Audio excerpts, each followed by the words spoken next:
Okay.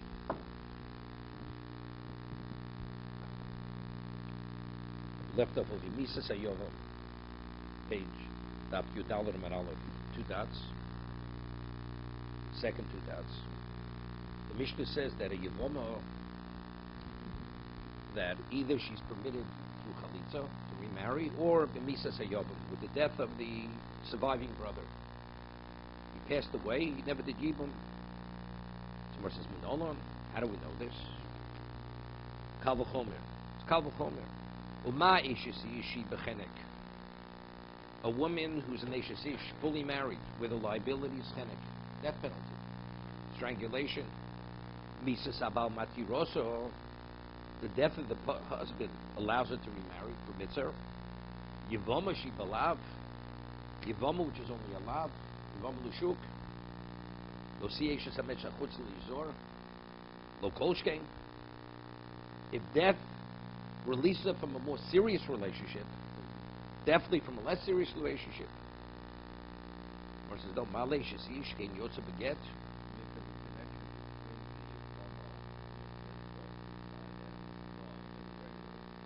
It's only a lav. It's proven. If it's as strong, it's only a lav.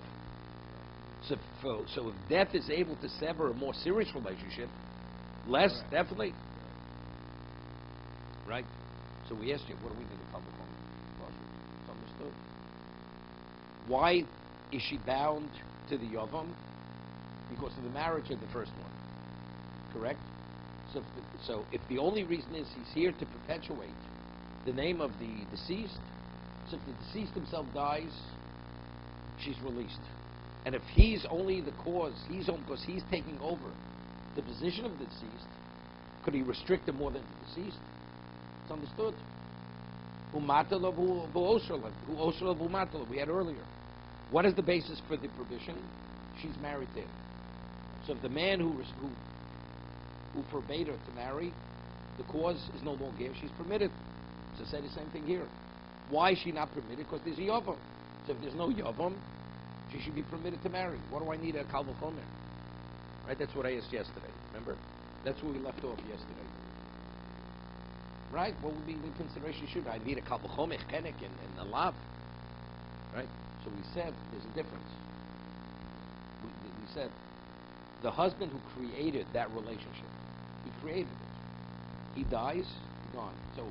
That's what the Torah tells us. But now, because there was a surviving brother, the Torah says the relationship which the original husband created lingers on. So who says, why does it linger? Because there's a brother. That's why it lingers on. That brother is meant to take it over. What happens if he doesn't take it over? What happens if he doesn't take over that relationship? Maybe it still lingers on. The only way that could be terminated, you need chalitza. So if that surviving brother did not give chalitza, it continues to linger on. So if that's the case, the restriction is still there. It's still in place. No. No, sir. No. Mitzvah b'godel yavi. It's preferable the oldest brothership. Right? But if he passes on it, what's he pass? The second, third brother. We're talking about, there's only one brother. All the brothers died. Right? That's what we're talking about. Right?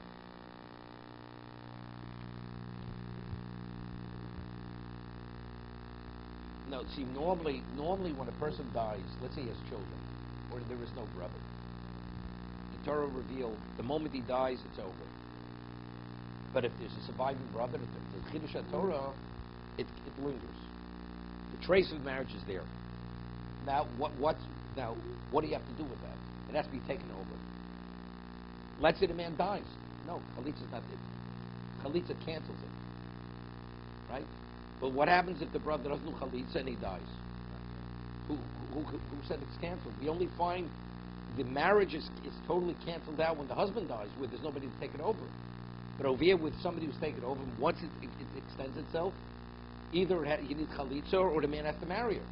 How do I know the death of the surviving brother is sufficient to eradicate that trace that's left from the original husband? That's explicit in the Torah. That's explicit.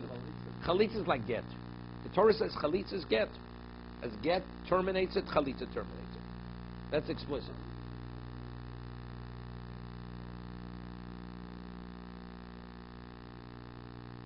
Gemara says, if the surviving brother is here, it's a lav. What is the lav dependent upon? Because there's a trace, there's a zika. Because there's a zika. Now he dies. Maybe the zika continues. Is she bound? She doesn't have to be bound to anybody. As long as there's a residue of the original marriage, once the residual marriage is in place, it has to be addressed. How is it addressed? A or B? If not addressed either way, it remains. What?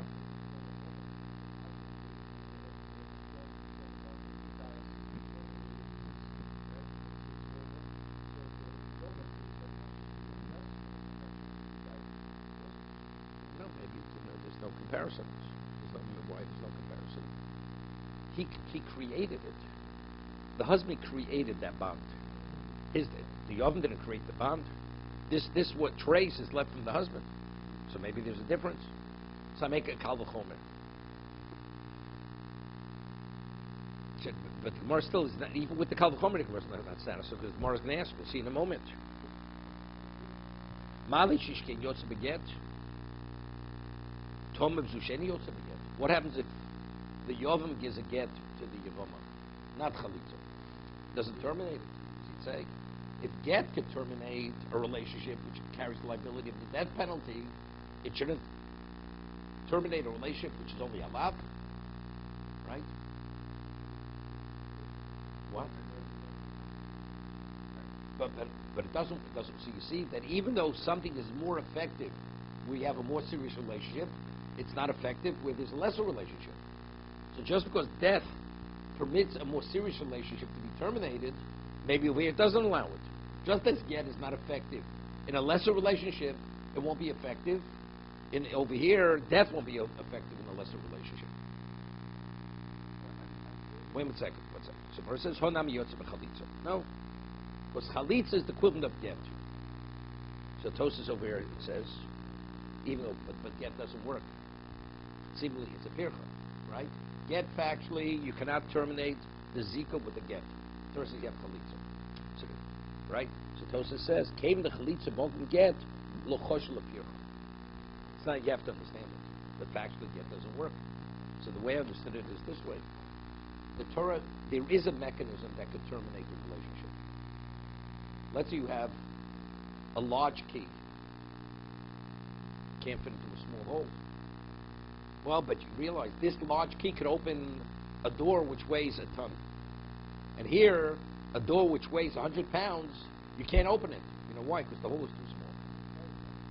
Right? No, too much firepower, you just destroy it. Right? I mean, then you just vaporize it. Right? I understand, but a get is, no, ksuba is a rabbanon. Rabbanon, ksuba, whatever, it's a monetary obligation. We're talking about this is terminating the bond. It's such a intense bond, only get could terminate that bond. The husband created the bond. Okay, good, right. If a husband would leave chalitza, with chalitza, what does he say? Chalitza is too weak. It's too weak. Okay, it's too weak. Get is a much more intense type of severing. Severing.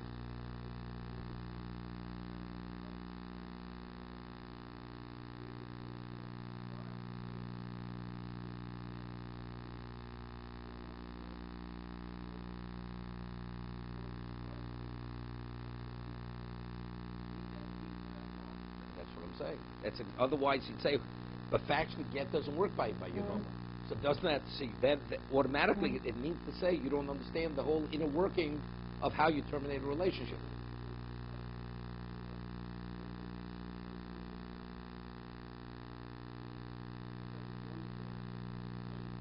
No, but it's say chalitza is sufficient, but get should also be effective. If lesser works, more definitely works. Right? So Mar says no, it's not a pircha. It's simple. Why is a woman when she becomes a widow? Why is she permitted? Because the one who created the provision, he's matir when he dies. That's what I see. That's almona. So here's similarly. Omer Avashi Hainami Osher Matira. So over here, let's say the same thing. we want to make a differentiation. Ba'eshes ish kein osir matira.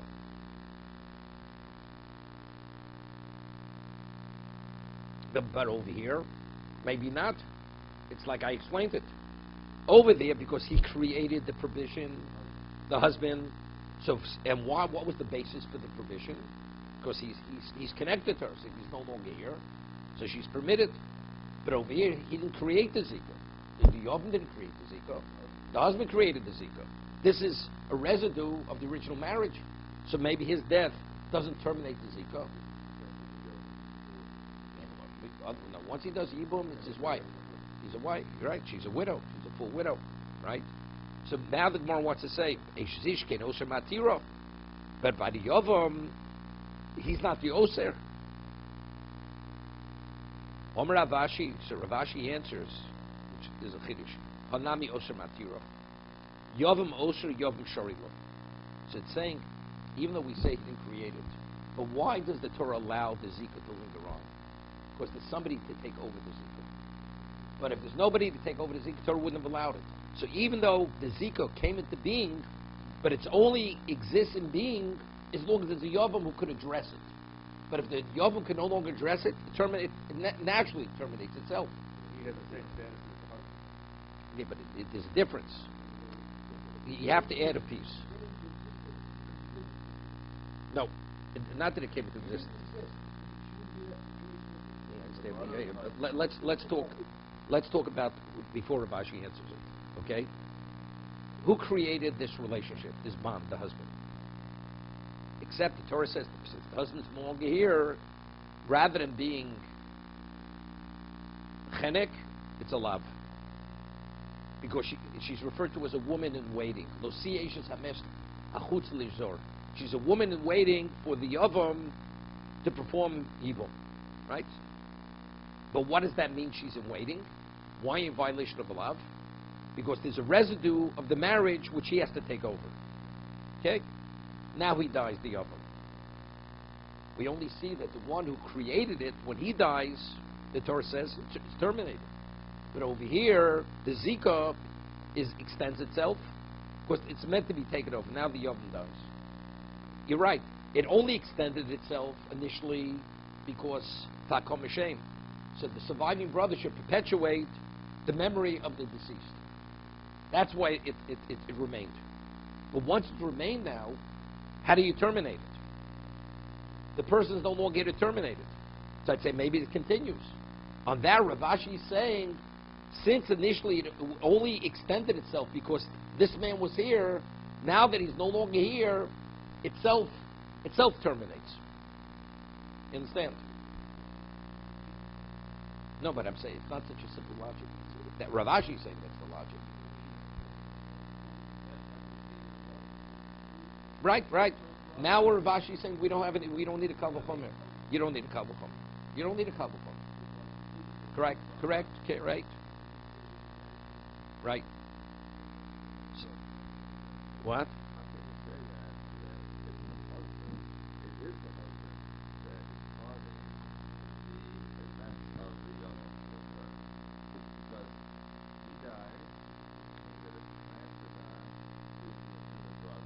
Doesn't transfer onto the brother. No, it doesn't transfer onto the brother.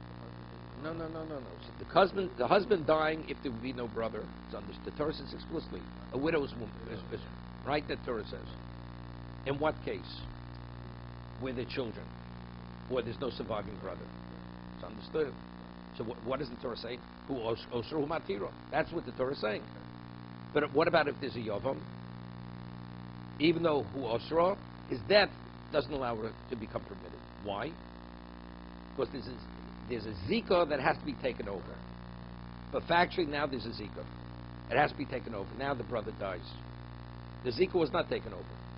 Does it self-terminate? Or do we say no? Since it was extended, it has to be addressed. It's not addressed. It remains in place. That was the question. Ravashi says, logically speaking, it was only extended because it's meant to be taken over. But if factually it's not taken over, it self-terminates itself. So therefore, applying the same svara, who osra hu matir lo. Even though he's not the cause, he didn't create the zika, But it's only there for him to take over. So if he's no longer here, it self-terminates. He didn't create it. He's the cause. He's the cause of it. Cause. He didn't create it. So Rav Ashi is saying the kiddush. That's what I'm pointing out. It's not so simple. Rav Ashi is saying, because it's not comparable. Okay.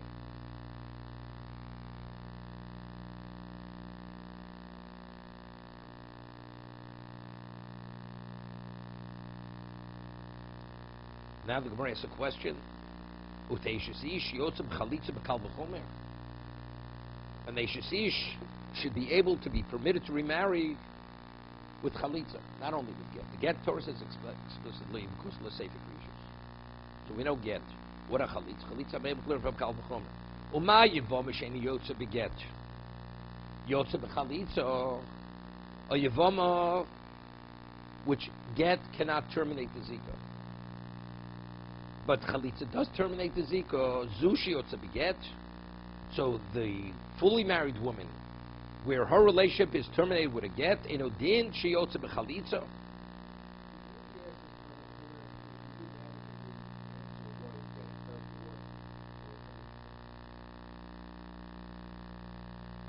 It's like right now we're like groping in the dark.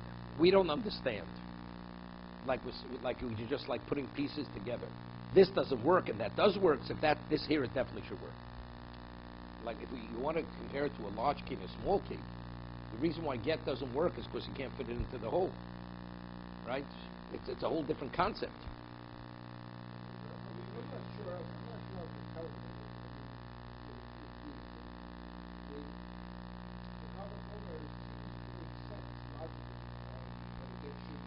But if you think about it for a moment, factually, the linkage between the Yavam and the Yavama is not as intense as the linkage between the husband and wife. So Chalitza terminates something, so now we have to, so why can't get terminate that? No, wait, it doesn't. It's ineffective. Get is ineffective. Why? It's illogical. If Chalitza could terminate it, what is it terminating? Something of a lesser nature. So something which has greater power definitely should. Torah says no, it doesn't work. Why does it work? We don't understand it. That's exactly what I'm saying. So really, it's not logical. Because we don't understand the logic, we're applying the Kal V'chomer. Right, exactly. That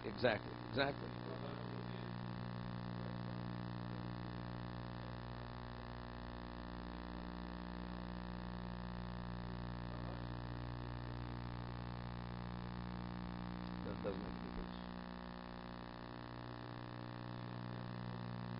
Yeah, but you know, Rav Ashi's rationale, what he says that no, there's different Kal V'chomer. We're asking a new question.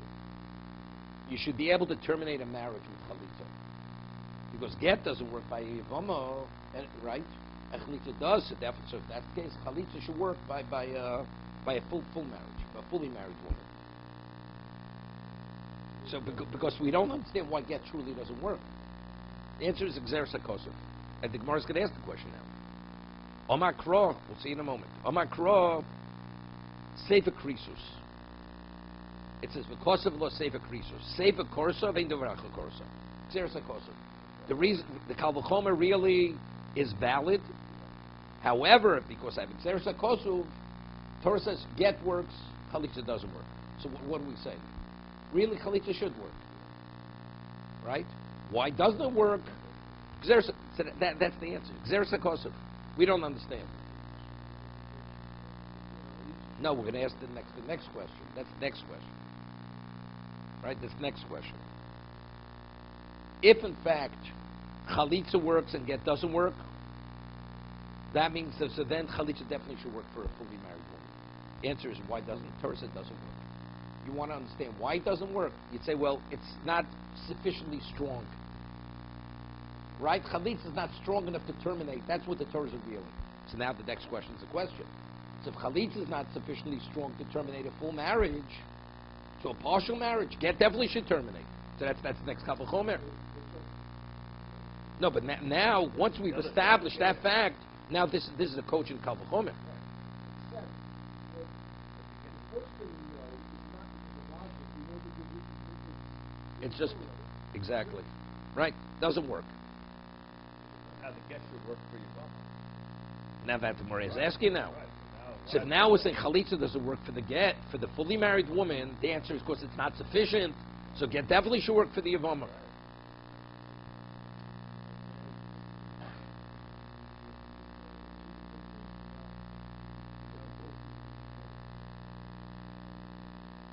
Wait, that's Tosa's question. He's asking a question.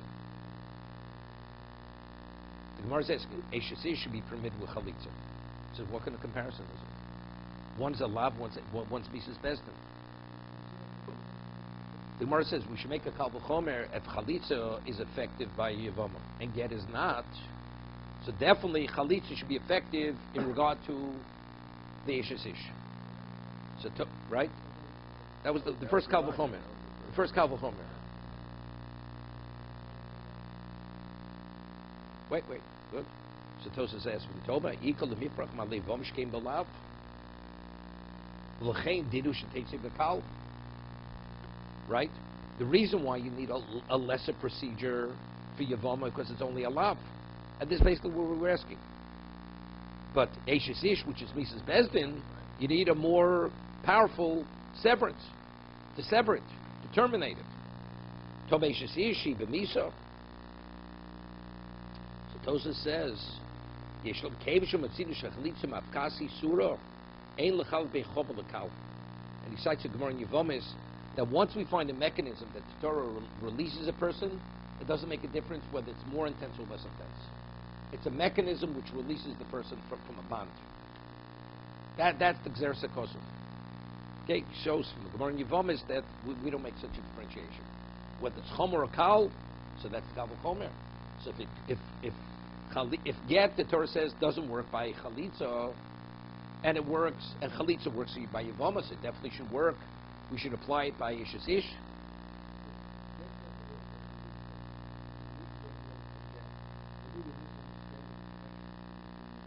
Well, factually, how do you know that get doesn't work by Yavama? I mean, we're going full, again, Gzer Sakosa.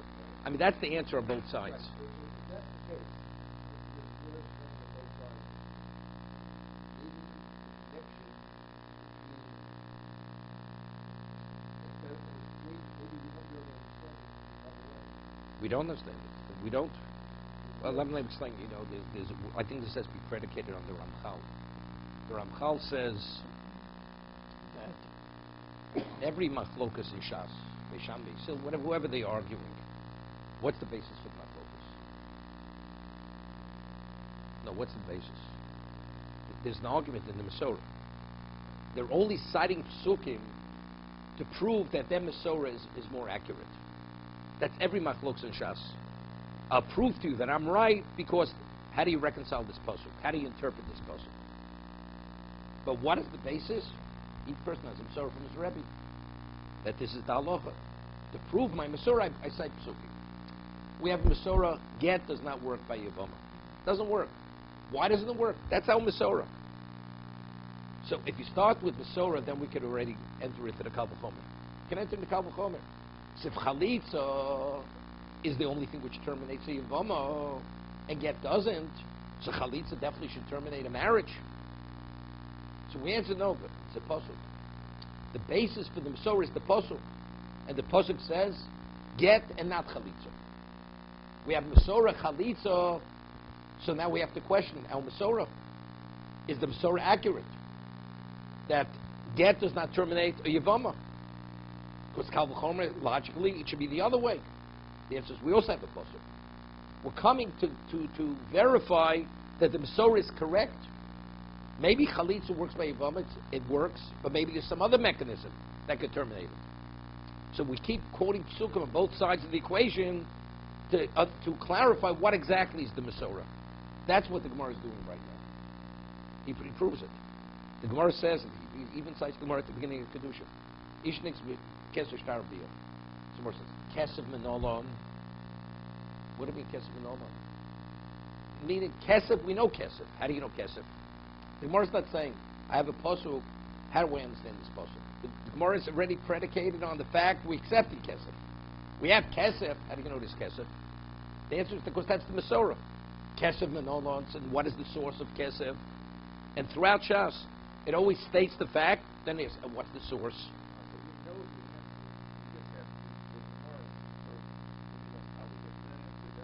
It's clarifying and specifying what exactly is the Masorah. No, but it's even more than that. It's even refining the Masorah. Maybe when we say Chalitza is affected by a Yavama, maybe it means not only, but it could maybe get also. Because Kal V'chomer would say that. No, it's incorrect. Because I have a pasuk that says Chalitza and not get.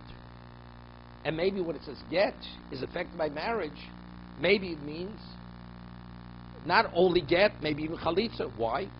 Because our Masorah is that Chalitza doesn't work by Yavama, and get and right, Chalitza does, so maybe it should even work, terminate the marriage.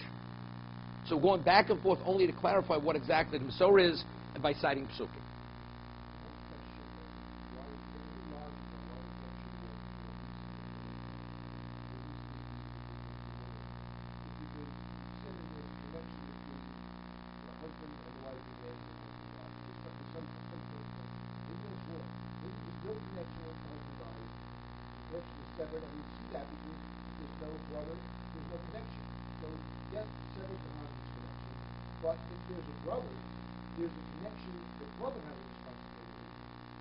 But what is he addressing? Well, what is he addressing? What's the brother addressing? There's a surviving brother. He's addressing, there's a residue of the original marriage for him to take over.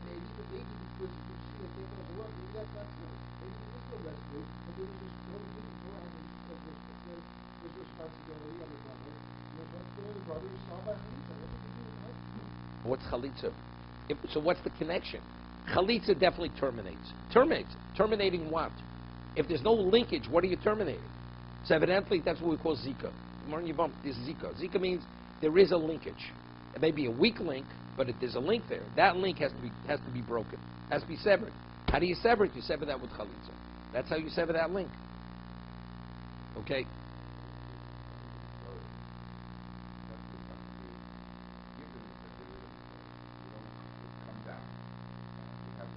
So we're trying to refine and understand what exactly is that Masorah. It's slightly ambiguous.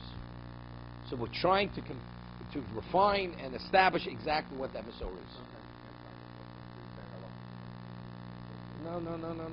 Yes, that's what the Gemara says. If you can't find it, then tell them. You're right. 100%. So now the Gemara will tell you, Yivama Yotzes beget bekal v'chomer. Omai shesi she'ein yotze b'chalitza. Yotze beget. Sushi yotza bechalitza enodin sheyotza beget. Oma krok kocher. Here it says kocher.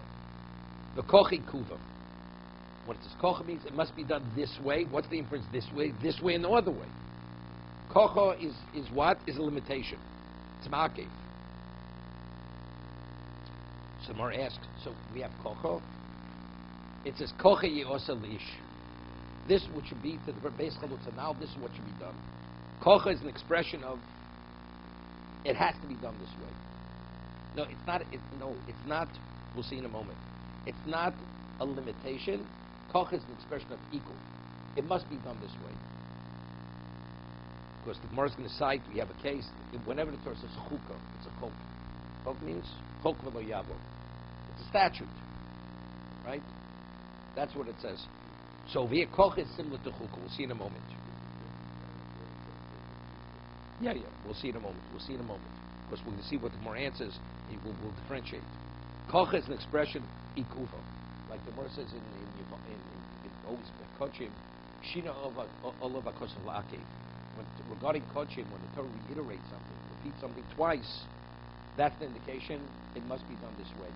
And if you don't do it that way, it's not valid. If the Torah repeats itself. What happens if the Torah doesn't repeat itself? It writes the word chukah. Chukah is the equivalent of what? Equivalent of reiterating it. That's the way it is. Kocha is the equivalent of that. It's ikuva. So even though you have a kal v'chomer, kocha means it cannot be overridden. So Moras is not correct. That's true. Under normal circumstances, chukah or kocha would mean that's the way it's supposed to be done. But if I have an overriding factor such as a kal v'chomer, that tells me, but this is the exception. Where do we see it? Now, on Yom Kippur, you had two seirim, you had two goats. One goat was Lashem, the other goat was Lazozeh. They threw down the mountainside. Now, how did you designate the goat Lashem, and how did you designate the goat that was Lazozeh? There were two lots in the box, which is the lottery, and it was a gorol. On one of the lots it said Lashem, the other one said Lazozeh. Let's say the Kohen Gadol, rather than using the lot, he'd take it out, put the Lashem or Lazozeh, he would say, this is Chatos, and that's Lazozeh, verbally. What's normally consecration? Verbally. Hareza Chatos, Harezu Chatos, right? Harezu Olam. That's how you consecrate something. Let's say throughout the year a person would use the Gorul system, and he would take the lot that says Lashem and just put it on the animal. Is it a Chatos? The answer is no. You have to have verbal consecration. On Yom Kippur, you'd say a Kal V'chomer. If throughout the year, if you use Gorol, it's not effective. But verbal consecration is effective. So on Yom Kippur, where Gorol is effective to consecrate, and verbal expression definitely should be. But yet halacha is not this way. On Yom Kippur, if you say Chatos and Azazel, it's meaningless. It's totally ineffective. It's only the Gorol and not verbal consecration. How do you know that? How do you know that? So you can tell me it says Chukah. The Gemara says no. Even though it says Chukah, Kal V'chomer is an overriding factor. I have a Kal V'chomer. Throughout the year, Gorol is not effective. And verbal consecration is effective. So on Yom Kippur, where Gorol is effective, definitely verbal consecration should be effective. Although it says Chukah. So you see, even when the Torah uses a term which normally means that's the way it's meant to be done, but if I have a logical approach, which there's no basis for refutation, it's an overriding factor.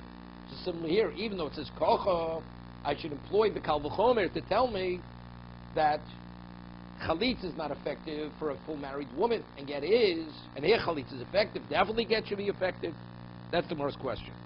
Yom Kippurim, the chsiv gorol v'chuka. It says gorol, it says chuka. V'tanya, v'oso chatos. What is v'oso chatos? Ha-gorol osa chatos, bein Hashem osa chatos. It's only by putting the gorol on the animal, on the goat, does it become a chatos. But verbal consecration does not make it into a chatos. Shiocho, because what would have I thought? The lodinu, uba b'mokum shlu kiddush ha-gorol kiddush Hashem throughout the year. If you use a gorol, it's not effective. But kiddush Hashem, but verbal consecration is effective. Mokum shekiddush ha-gorol. So on Yom Kippur, when gorol is effective, eino din she'ikadish Hashem. Definitely, verbal consecration should be sufficient. Talmud loma v'osahu chatos. That's a miut. That's an exclusion.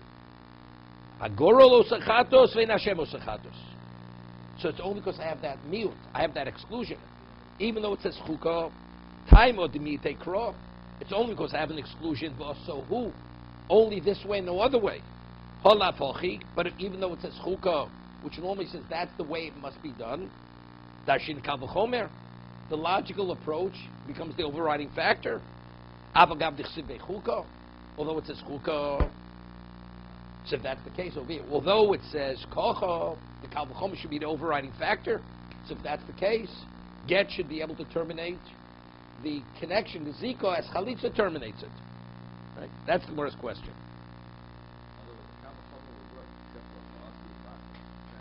Because that's the exclusion. Only this way, no other way. Although it says chukah, chukah means equal. So who? It tells me it's irrelevant, your logic. It's this way and no other way. It's like kosla sefer krisus. So we're back to the chalitza. Even though it says kocha, kocha is not an exclusion. It means it's ikuba. Right? You must give chalitza. But there's another mechanism. How do I know there's another mechanism? Kal v'chomer tells me what is that's get. On that, the Gemara says we have an exclusion here also. Omar kro lo. It says because of law sefer krisus. Regarding a married woman, it says you write for her sefer krisus. What's the insurance for her? For her and for no one else. Law v'lo liyavama. Yes, it's like vasu. It's an exclusion because of law. To her, you will write this document of termination. Someone asks, Lishma, how do I know it's an exclusion? Law means we learned Lishma. A get has to be written Lishma, specifically for the husband and for the wife. Someone says, Trey, Lo Ksivi. In regard to get, it says Lo twice. So one is for Lishma. The other law is an exclusion. Only a married woman can be divorced through get, but out of Yavama, Vakati, mi boile. Chad Lishma. What happens? So Rashi says, the Gemara says in Gittin, the person has two wives with the same name. And he wants to use the same get. He tells himself, have in mind for the older Rachel and the younger Rachel. And he has in mind, so he infuses that document with Lishma for both of them. Could you use the same document to divorce both wives? The answer is it has to be exclusively for one wife, not two wives. So you can't use it for either one. You can't use it for either. Law has to be specifically exclusive for one woman. So I need the second law. So I'm back to square one. The first law tells me Lishma. And to what degree? Total exclusivity. Only one. So how do we know? So how do we know a get cannot be effective within the context of Yavama? El Omakro, we have another puzzle. See, it's not so simple to come to a conclusion here. El Omakro, now. It says, she removes his shoe. So it seems to be Nal Ein Midiachrina Lo. Right? The only way you could terminate this relationship is only with the now. So why now the Hochiyudos? Is that what the Torah writes now? Haimi Boile, I need the word now for something else. Gedan Nalo Eli Nalo. Maybe the shoe has to belong to the Yavam. Let's say the Yavam, the survivor borrowed a shoe from someone else. Right? There's a return policy. Within 30 days you give it back. He goes and borrows the shoe. Right? Eli Nalo Nal Shel Kolodom Minole. How do we know he can even wear the shoe that belongs to another party, although it's not his shoe? Talmud Nal Ribo. It writes now twice. That comes to tell me even if it's not Nalo. Even though it's not his shoe, some more King, in King, Matamudom and Nalo. So what is it? So we're saying he can even borrow it, but it says Nalo, his shoe. But if he can even borrow it, it's not Nalo. Nalo Roy Prat Lagodl. Shen Yochalal, what happens if the man wears a size 5 and he puts on a size 10 shoe? So a person can't walk with a size 10 shoe if he wears a 5. So Nalo means it has to fit him. It has to function as a shoe. But if it's too large, it doesn't function as a shoe, then it's not valid. To be continued.